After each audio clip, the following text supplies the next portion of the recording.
Decisions to be made. We will track them right here, the voice of college football Miami. We've got the wholesome one here to break down your comments and your questions. Leave them in the live chat as always. And we will discuss. Wholesome one, appreciate you being here. Always. It's a blessing. It's a blessing to be here. Hold on, let me fix my camera for you, Mark. There we go. Now you can see me good. There we go. Yeah, it's always a blessing to have this Thursday slot, and as many times as I can get it, I will be here. Well, I mentioned decisions off the top. Mm-hmm. Speaking of Cormani McLean, the number 1 rated cornerback in the country, who is at one point chose Miami, but we believe he's going to make a final decision on Sunday. That's Absolutely. The date that he is targeted. Mm-hmm. And then, of course, National Signing Day, the second version is coming up the first Wednesday of February. So even if he announces, there's still going to be a few weeks of a lot of people waiting and anxiously waiting to make sure he completes the deal. Absolutely, man. I just say when it comes to the Money McLean situation, and in most instances when it comes to recruiting, we all don't know what's going on. That's the main thing you have to continue to remind yourself is we don't know what's going on in the young man's head, with his family, academically. We don't know. All we can do as media people or fans of the program is to trust that to take him at his word, and him and his family at their word, to trust the relationship that DeMarcus Van Dyke and Coach Cristobal and all those kind of people in this Miami Hurricane staff has built with him. It's that simple for us. And if the young man goes to Colorado, prime time, got another one. Good. The young man goes to any other so-so school, hey, of course, salty, yeah, a little bit. But that young man is very talented, and he wants to make sure that his decision is the right decision, that he's all in on it. And he made it cloudedly clear that he was, Miami is the place where he wants to be at the Under Armour All-American game. They got a little one-on-one with him. I think it was Feinbaum. Got a little one-on-one with him to talk with him, and not Feinbaum. Is it Tom Luganbell? I think that's the recruiting guy, ESPN, right? Okay, yeah. Luganbell. Probably. Feinbaum is the SEC bald guy. Yes. Yeah, not him. Luganbell with the glasses that's been doing recruiting for God knows how long. Yeah. Yeah. He got a little one-on-one with him. And the young man was a little reluctant, but he said Miami. And it's just that simple. We don't know if the young man is just not the best interview. Maybe he's awkward in interviews and he just doesn't feel right. Numerous pictures of him wearing the U and throwing up the U. But if we want to call him a drama king, a problem child, all that kind of stuff, we don't know this young man personally. All we could trust is that for him as a football player, we would love for him to be a Miami Hurricane. And that's really the gist of it. To attack a young man personally or attack his family, I think that's a little out of bounds. For us as humans, we should be above doing that kind of stuff. But, fan is short for fanatic, Mark, and people get real passionate about their program and passionate about their team. They want to see the best of the best going there. It's just that simple. So I believe he will be a Miami Hurricane. And this time next week, I'll be on here either saying, hey, congratulations to him going insert name school here, or saying, hey, there it is. He's a Miami Hurricane. He put pen to paper. Now let's do what we should be doing and develop him enough so that he wants to stay and continue to build the great name of cornerbacks to the University of Miami. We had quite a back and forth that you took part in last night regarding just that, in regards to developing players and the shortcomings of the program, regardless of who's been in charge, whether that was Manny Diaz or Mark Richt or others before that, Al Golden. And so, yeah.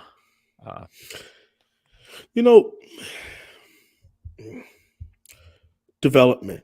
A lot. It's like saying culture, Mark. A lot of people, it's a term that's thrown out there, right?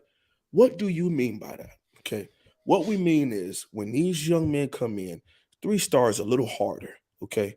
Sometimes there's a reason why someone is a 3-star. They're 5'11" at linebacker. They're 5'9" at corner. They're 6 foot at quarterback. There's like these limitations. They're 6'5", but they just started playing football. They're 6'6", but they're only 210 pounds at DN. These kind of things is why you get those 3-stars. And it takes them going to certain programs where you can trust the term development, meaning they're going to bring them in. They're going to first get them into that nutrition, get them into the strength and conditioning, get their school and academic set up. And once they get that lined up, they're going to take them. And they kind of put them in like a line, where what I mean by a line is the feeder belt. You grab them, you put them on the belt, they move online, they go through all these different hoops that we call years, and at the end, check out to the first round. That's what happens when you eventually build a factory. Once you build this great program that insert 3-star, insert 4-star, insert 5-star, and they push out in the first 3 rounds, that takes some time to get there. It really does, unless you have a specificity. Coach Mario Cristobal's is the offensive line. If he gets a 5-star offensive lineman, they're probably going to be pretty dang good. Nick Saban gets a 5-star corner or safety, almost 5-star anything, but most specifically corner or safety. They're probably going to go out in the first round. Kirby Smart gets a first-round safety, gets a 5-star linebacker, defensive lineman. They're probably going to. What I'm saying is there's certain positions. Ohio State with quarterback, Ohio State with edge rusher. Chip Kelly with his uniquely enough, Chip Kelly's some defensive linemen. He spits those out, even though he's an offensive guy. He gets these big, long dudes. Lincoln Riley with quarterbacks. Okay, some people have specificity. So you see these developmental guys go into the program. 3 are like those 3 stars, high 3 stars, low 4 stars. That's what we call developmental guys, meaning they need a little bit more shaping and molding to their clay or what they bring to the table to have been recruited to your program. Places like Miami that have this storied history, a 3-star going there is a little different than a 3-star going to Iowa or Wisconsin, where they thrive on taking guys like that. They thrive on taking the 6'7", 260-pound offensive lineman from Davenport, Iowa, who goes off to be the 50th overall pick to the Saints, because that's just what they do. Okay, but a 3-star Iowa nickelback probably isn't going to be something great. So everybody has their places where they're really special at. But that term gets thrown out there so much. And the conversation with Cam he was basically saying who came in subpar and left out big time. And the only one we really could come up with was Greg Rousseau. Came in as a French 3-star, 4-star, played wide receiver and safety, went to defensive end, gained 60 pounds, was the 31st overall pick to the Buffalo Bills, and was a borderline Pro Bowler this year. At one point was leading the NFL in sacks. Okay, he was doing very, very well. You can't really lay that claim to a guy like Jalen Phillips because he was the number 2 player in the country, only behind Chase Young. And he comes in and gets in the strength and conditioning. But you guys like Kendrick Norton, a 3-star center prospect, turned defensive tackle, drafted in the 7th round, had a life-altering injury from a car crash where he lost his arm, but that's what we mean by develop. He comes in, you may not expect much out of him, you spit him out into the NFL. RJ McIntosh comes in as a 3-star. He was the highest drafted defensive tackle Miami has had since, because Allen Bailey was a defensive end, I would have to say, who is the D tackle that went to the Panthers? Oh, Damian Brown? Is it Damian Brown? Defensive tackle went to the Panthers from Miami. I'm seeing his face right now.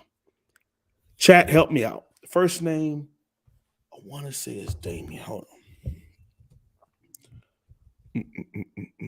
Huh. I'm not coming up with him. Miami Hurricanes, defensive tackles. Let me kick myself in the foot when I say this. Damian Lewis. There it is. Damian Lewis. Thank you, Richard Hill. Damian Lewis. And he was a late first rounder. Okay. And then we went almost, because he was in the 2000 18 draft, we went 10 plus years without a fourth round or higher defensive tackle. So that's what we mean as far as coming in, developing them, and they go out. Shaq Quarterman, you would say, was kind of he's stagnant. He came in as a number one inside linebacker in his class, goes in the fourth round. You would want somebody like that to go at low, maybe mid third, early second. Now he's a throwback guy because he's a true 6'1", 240, run stopper. He's not a cover guy, but Zion Nelson would be someone else who is a developer. He came in as a 2-star recruit, was a fringe first rounder, but comes back. If he turns out to be a first or second rounder, even if he falls to the middle of the third mark, a 2-star turned third round draft pick, that's development. So these are just some examples that I like to be able to offer that to people, because just like we throw out culture, we throw out development, we throw out team camaraderie and locker room talk, and a lot of these terms that just get thrown out there. What do they actually mean? And I like to do that from time to time, just to talk about what do these things really mean, and how can you fix them, and how do you work on them? Since Mario Cristobal specializes along the offensive line, it would be interesting to go through his Oregon classes, which would be 2018, 19, 20, 21. Go through those classes and see just specifically offensive linemen and how well they've done there.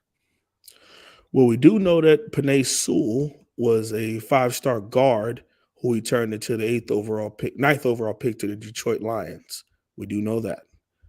But the rest of them, I don't know at the top of my head.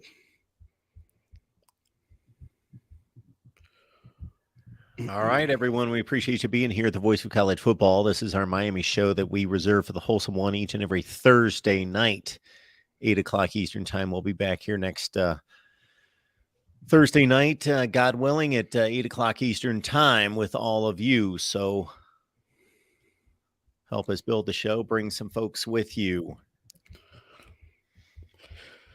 All right, Mark, I have some questions for you. Some stuff I want to throw out there. Okay. Yeah, I have some questions for you. Oh, speed. We talk about team speed. And actually, you know what? Speed is something that's obvious. Physicality. When I say physical, what are some of the defensive players that come to mind when I say physical? Not physical as in 6'6" or 320, but as far as how they play the game. What are some of those guys that come to mind when I say that? All right. We're talking either level, college or pro, just anybody. Sure. If you want to go pro, that don't bother me. Let's do it. Sean Taylor, Steve Atwater, Brian Urlacher,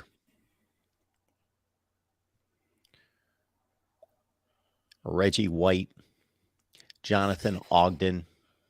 Good God, Reggie White. Ahead of his time. Have we ever seen anybody like that before?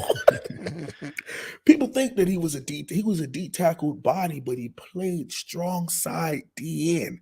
That is, I mean, he had the gut, just finger tape on his hands, no arm sleeves, nothing, just out here throwing people. It's nice to see some of that old school stuff. I asked this question because a lot of people, when you talk about engaging blockers or just engaging another player, right? When we say physical, it's like they seem just so angry that you stepped in front of them and thought that you were going to stop them, and how uncommon that is. I mean, you named what, 7, 8 players out of the thousands that you could go, no, he's physical. And I think it's just such a hard thing to teach. I think it's just really in you. Now, maybe after years of being in a culture or years of being in a system, you might adapt it because you're like, hey, I don't want to be the only one that's not a dog out of everybody else. But it's just like, man, it's nothing like seeing somebody just boom, just put hands on another player and separate. As soon as they try to recollect themselves, just yank them and throw them out the way. Because I'm watching this game, the blowout game, national championship. Yeah. I'm not calling it the Natty. I'm gonna call Ohio State, Georgia, the part 2 Natty, and Michigan TCU is part 1 of the other Natty. Yeah, that wasn't the national championship.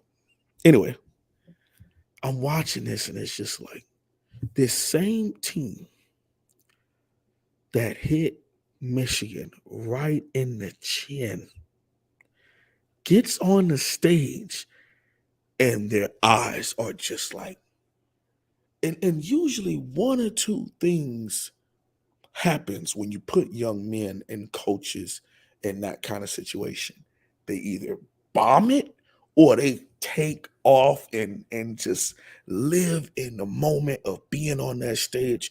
1983 Miami against Nebraska. No one gave us a chance. Oh, Nebraska's going to blow them out. Who's the Miami? Who are these guys? And we showed up. The Catholics versus convicts, even though I hate that term, a great game. But these two teams showed up. An amazing game, regardless of the outcome for the Miami Hurricanes. An amazing game. These two teams showed up. Ohio State as like an 11-point underdog against Miami in the 2003 National Championship. What they do? They showed up. They didn't fumble. They fumbled in the game, but they didn't like, oh, okay, well, we made it, and hoorah. These are the mighty Hurricanes. We're not going to. Nope. They cheated, but they showed up, and they won. They fought and won the game. I'm watching this, and I'm like, where is the adjustments defensively out of the 3-3-5 stack? Where's the physical defensive line? I saw 3 linemen handle 5 to 6 Michigan offensive linemen. Joe Moore award-winning Michigan offensive line. Handle them at the POA, point of attack. Get on the same stage with Georgia, and they just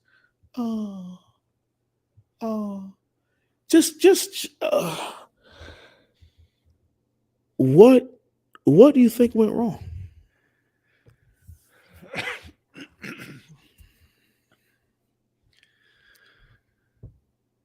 The best team, meaning the most talented, and not just the most talented, but the best prepared, the most physical, put all that together, that equals the best team. I think it starts with talent, and again, but that talent has to be developed. It has to be coached. It has to have a certain mindset, mentality of poise and violence and all those things that make great football players, and then put them together, football teams. That TCU may have had, obviously they're not in Georgia's league when you put all that together, and then they were apparently a bad matchup too. Mm-hmm. And obviously had a bad night. Now, I'm not in any way saying TCU could beat Georgia, but 65-7.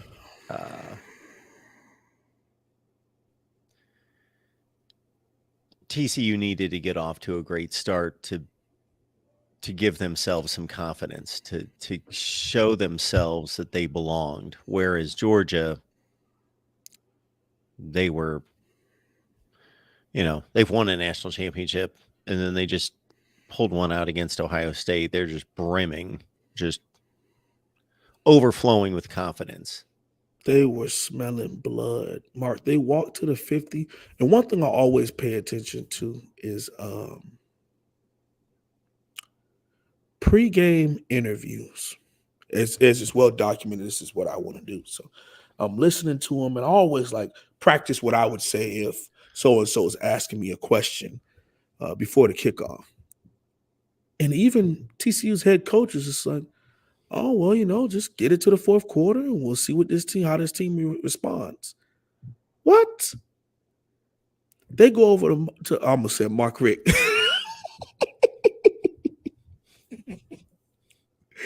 Sorry, Mark. Love you, man.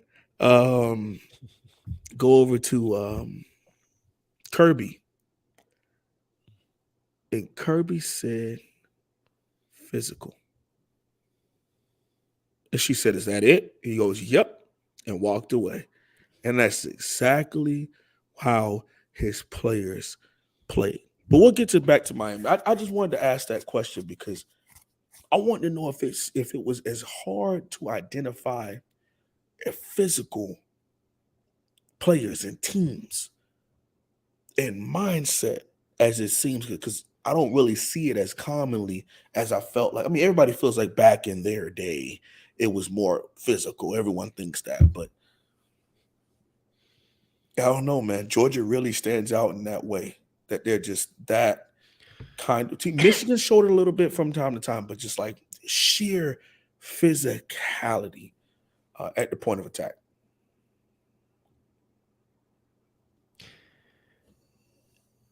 There was a play late in the game, 10 minutes left, something in that range.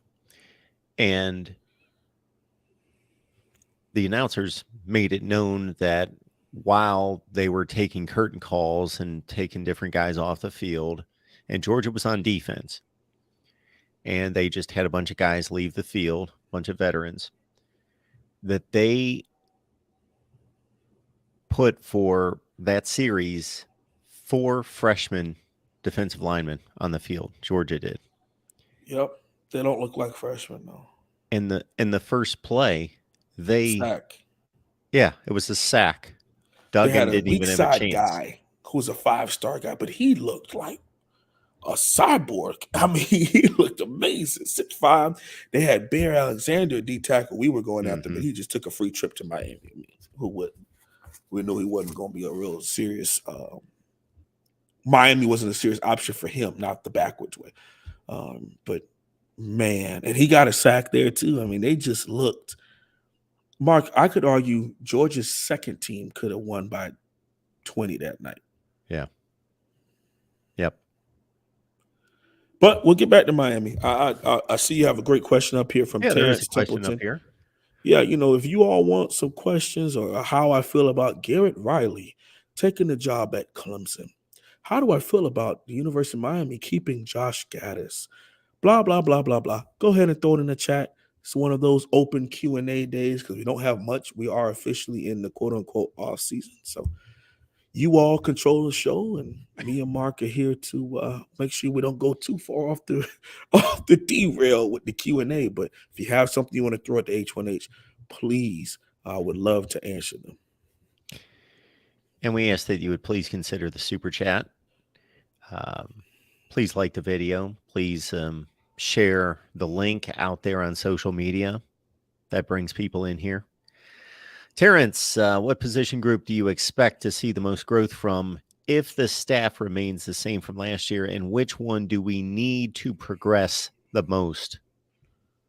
We need, capital N, capital E, capital E, capital D, need cornerback. We need corner. That's why Cormani McLean and Jackson and the Brown brothers, these guys are really, really important because our cornerback play, our defensive back play was atrocious, but it was due to some of the most horrible communication I've ever seen. But the first position I'm going to say is cornerback position. We need them to step up. I don't necessarily know if I have the amazing confidence that it will, but we need it to step up. The position that I have the most confidence with stepping up is offensive line. Because, and I'm going to have blind faith in it because of the fact that we're throwing not only talent, but coaching and health. We didn't have the starting offensive line that went and played A&M since week 4. Players start to fall off. Injuries happen. Guys weren't there. At one point, Mark, we're out there with our third-string center, true freshman right and left guard, backups and third-string tackles. And injuries are what happens everywhere, but that's why you have to have depth. We have to have depth. And the way that you go after that is not just depth as far as having numbers. You could have 16 offensive linemen. Are they just numbers, are the quality players that can contribute and, if needed to be called on, are physically prepared, mentally prepared, and got that dog in them to go out there and move people off the football. Okay, that stuff is important. You don't just wake up and have 6 5-star offensive linemen. No. You have to go out there and get them. You not only have to recruit them, you have to build a relationship with them and their families. You have to see it through. They have to stay on the team. Because, I mean, let's say, for example, Francis Mauigoa comes in and has a Navon Donaldson freshman year at right guard. You're going to tell me USC. You're going to tell me Alabama. You're going to don't start, hey, didn't you play a high school ball with Francis down there? Hey, hit him in the DM and see how much he likes it down there in Miami. We'll throw $6 million at him at right guard. It happens. Okay, these things happen. I'm very confident in the offensive line. Okay. What I'm a little worried about, defensive end / edge rusher. We've thrown some better talent at it with Nigel Kelly, with Moss, who took a red shirt, taking Jaden Wayne, one of my new favorite players off that defensive end, bringing in Bain. You know, we did a really, really good job as far as throwing talent at it. Now, throwing talent at something and then actually getting a chance to put them in the rigmarole, get them to develop, things like that, that's a separate conversation. Okay? But that's where I'm a little nervous now. When it comes to the offensive side of the ball, I'm nervous about the whole scheme, period. I'm nervous about how long is it going to take to reap the benefits of this kind of scheme, of a true power spread. Why do I say that? Mark, in your upper right-hand corner, you have a Michigan helmet. Okay. To your immediate left, you got a Georgia helmet.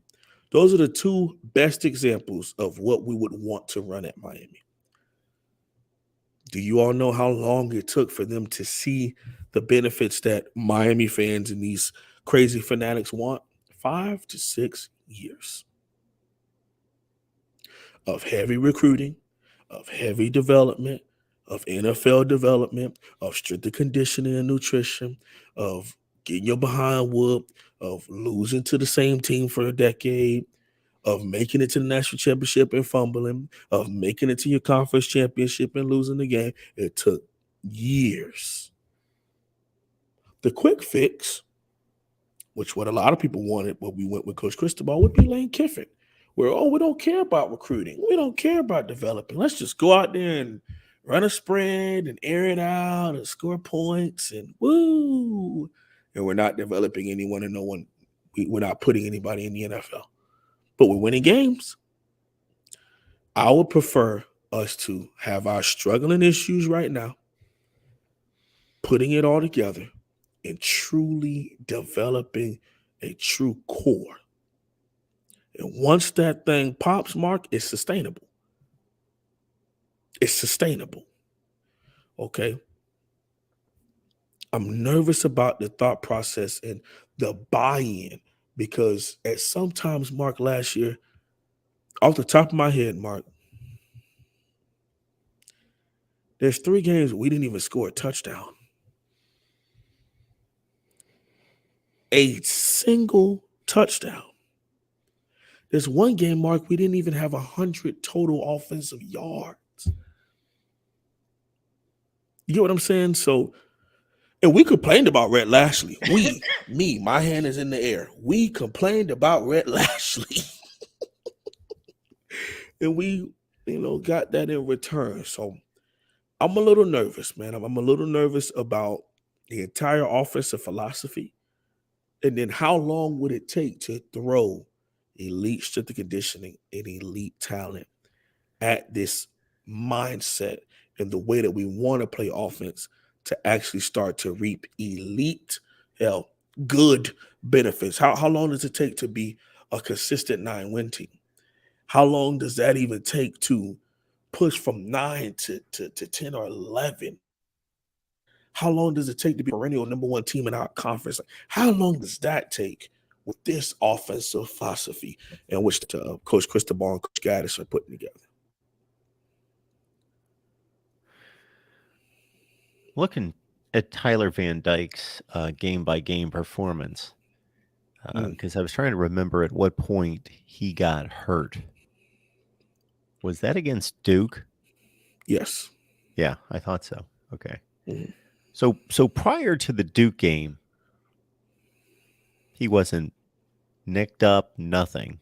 Just not having a great season.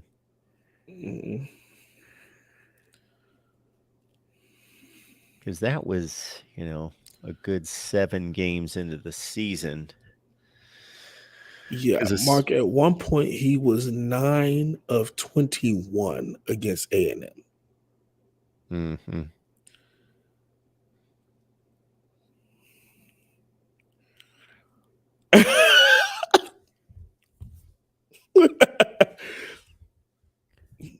Listen, I for one can't play quarterback. I wouldn't be able to do half of what Tyler Van Dyke can do. But as a media person, it's very tough to watch what happened to him, because in this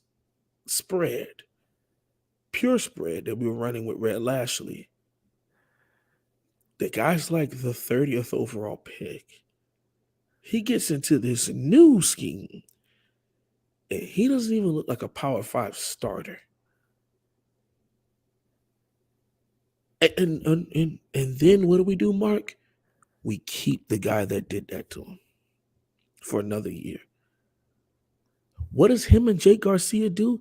They come back to Miami. Yeah, that's what I'm wondering about. That's why I brought all that up. It's weird, man. I don't get it. And Mark, maybe it's not for us to understand. We're not in those meeting rooms. When Coach Cristobal sits with these parents, I know he's being 100% truthful and honest, because that's who he is. That's the kind of man that he is. But we have to understand, at least I'm trying to figure out, what can we do to tweak the offense to be able to do more of what Tyler does well and have the elite run game that these coaches want, and put them together. And my only answer to that entire question, Mark, is build the offensive line. If you tell me you got a top 10 offensive line, we could be out there running the Georgia Tech triple option. If you can fix up front, we will be able to handle things.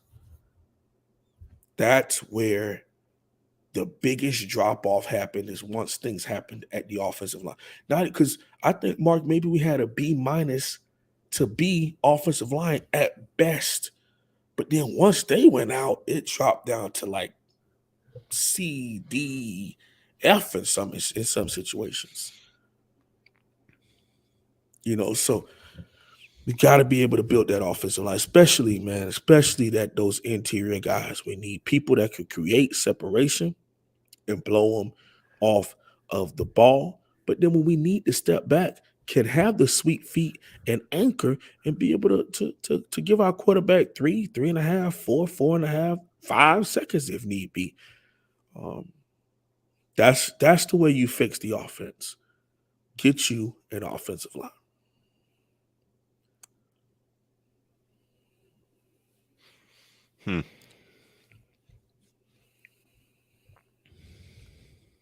Andre Johnson, Reggie Wayne, Santana Moss for wide receiver coach. Hey, man. With the new influx of players becoming coaches, mostly head coaches, I could see some of that. I mean, but you have to understand, do they have the desire to coach? Going out there and doing some 7-on-7 with the guys and running through drills, and that's one thing. But what are you going to do when your player is having a bad day because his girl just found out she's pregnant? What are you going to do when you find out that this guy just really is struggling in math and he's barely eligible? What are you going to do when you recruited a 5-star from California and you coach at Ohio State and he wants to go home? What are you going to do when you the coach at Miami and you bring down a guy from Texas and something just happened to a significant other of his or a family member? Coaching isn't just about the actual sport of football. You are a true father figure. You are a big brother for us younger coaches, GAs and student assistants and things of that nature. Okay, it's a lot that goes into that stuff, man. It's not just and professional coaches are different from college coaches, that are different from high school coaches, that are different from Pop Warner coaches, that are different from personal training coaches, all this different camp coaches where you only show up in the summertime when it's nice outside and you got your nice Nike suit paid for and you're out there just looking pretty. I mean, it's different in all different facets. So we love it. I appreciate the emphasis on getting guys to coach because I love coaching, but it's different, man. It's not what everybody's willing to sign up, especially college coaching. Folks, we do this every Thursday night with the Wholesome One right here at the Voice of College Football. So we appreciate you being here and hope that you appreciate what the Wholesome One gives us every Thursday night. So please at least like the video, get on over to the Wholesome One's channel as well and subscribe there. Yeah, absolutely. What we had going on, because I know we got to get out of here soon. I know it's close to your time that you have to depart out of here. But what we have going on over there at the H1H house is yesterday I dropped a 2.5-hour upload where I did a breakdown of every single signee to the Miami Hurricanes in our 2023 class. It's titled The Miami Hurricanes Class of 2023 Breakdown H1H. Go ahead and check it out. What I will be doing is, I know people aren't going to want to sit through a 2.5-hour video. Not everybody does it. So I pulled the Mark Rogers. I split it up into different videos that will be airing every single day from here till next Tuesday. 7 different videos at 8 p.m. Eastern Standard Time. The offensive line breakdown, 20-minute offensive line breakdown will premiere. So please go ahead and check that out if you haven't already. So thank you all so very much for always having me. Thank you, Mark, for having me. And I really appreciate it. And be kind, guys. Be kind. Be kind.